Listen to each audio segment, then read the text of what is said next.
Okay, instead of screen recording today, I decided to make a video where I kind of just showed my notes and my approach for C722, which is project management. For this class, I kind of just went through all of the material that was offered and summarized it down to the most important topics, or at least what I believe are the most important topics. So as you can see, I've kind of written them down here. Maybe you can't see very well, but I'll just kind of run through them. First one, and this kind of just goes in order of how I was writing them down when I was going through the material, is organization structures. So whether it's a functional structure, departmentalized structure, or projectized structure, and sorry if I'm saying those wrong. But yeah, just organizational structures and deciding what organizational structure your organization should be for projects. Then project selection criteria, and then project phases, and those phases are defining, planning, executing, and closing.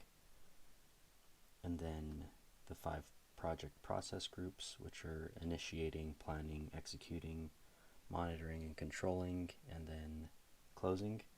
And monitoring and controlling are both one part of those phases. So initiating is one, planning is one, executing is one, monitoring and controlling are one, and then closing is its own. So next is a resource responsibility matrix. I think that's pretty important, and I guess, no, I'll go through the rest before I say anything else. Risk, so knowing what risk influences and risk register are and how they apply.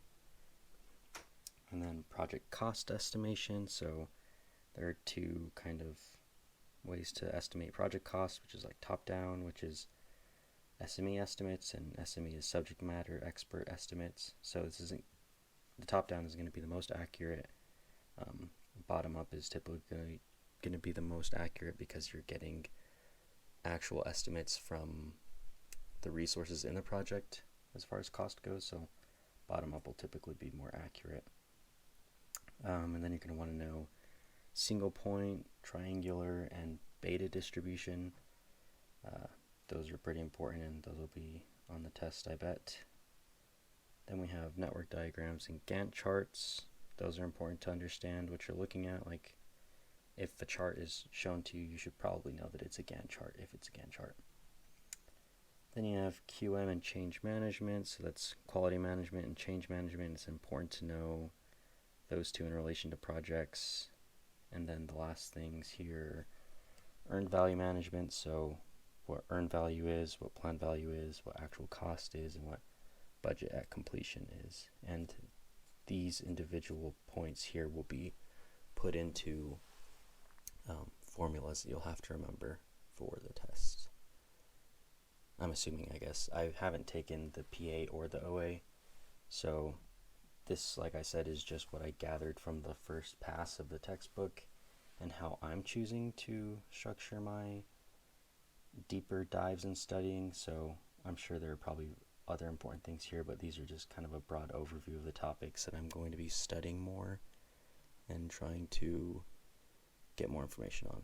I've been studying for this class for at least a week now.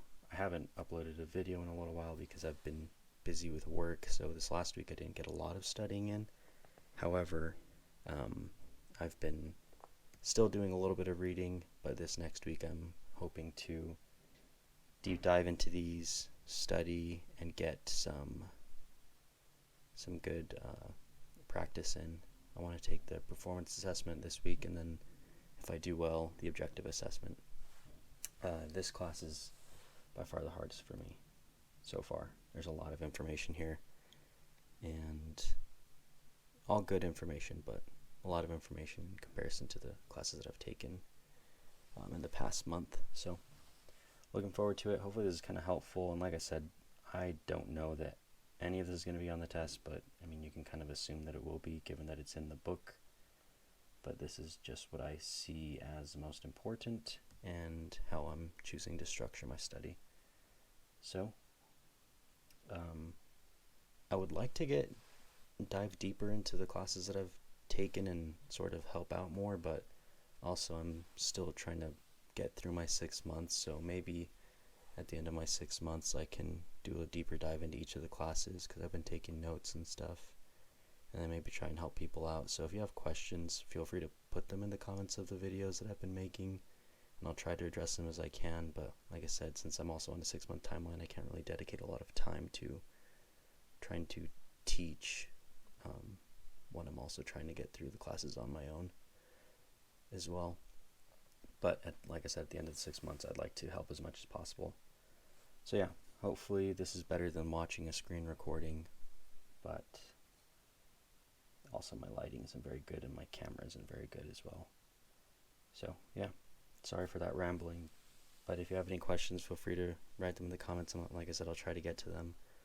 But also just keep in mind that I work and I'm also doing school in the evenings, so try to get to them. Hopefully this was helpful, and I'll try to make another video as soon as I pass the PA or once I pass the class. Sweet, thanks.